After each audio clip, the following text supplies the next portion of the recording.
कोट्यावधी भक्तांचे आराध्य खाटू नरेश श्यामबाबा यांच्या पावन अखंड ज्योत यात्रेचे आगमन खाटूधाम राजस्थान येथून झाले होते। ही यात्रा 12 ज्योतिर्लिंगाचे दर्शन करीत कन्याकुमारी येथे पोहोचून तेथे भक्तिभावात या यात्रेचे समापन करण्यात येणार आहे। यात्रेचे संयोजक व श्यामभक्त जयपूर येथील गिरिराज शरणदास यांच्या पुढाकारात आयोजित ही अखंड ज्योत यात्रा बुधवार दिनांक 29 मे रोजी सायंकाळी 5 वाजता स्थानीय श्री मारुती देवस्थान टिळक चौक येथे पोहोचली।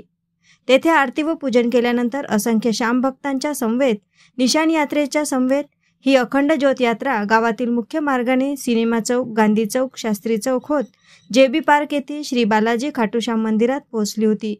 अखंड ज्योत रथाचा धामणगाव शहरात ठिकठिकाणी पूजन करण्यात आले होते। निशाण यात्रेतील श्यामप्रेमींसाठी थंड पाण्याचे, शरबताचे व थंड पेयाचे ठिकठिकाणी श्यामप्रेमींकडून आयोजन करण्यात आले होते। हजारो महिला, पुरुष, मुली, बालक व युवकांनी निशाण यात्रेमध्ये सहभाग घेतला होता। जेबी पार्क बालाजी खाटूश्याम मंदिरात श्यामप्रेमींसाठी भजनाचा कार्यक्रम आयोजित करण्यात आला होता। श्याम भजनामध्ये मोठ्या संख्येने श्यामप्रेमींनी सहभाग घेतला होता। सुंदर असे श्याम भजन श्यामप्रेमींनी सादर केले। आरतीनंतर भजनाचा कार्यक्रम संपन्न झाला।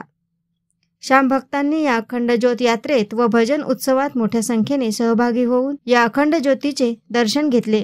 एएस न्यूज महाराष्ट्र करिता धामणगाव रेल्वेतून प्रतिनिधी संतोष वाघमारे।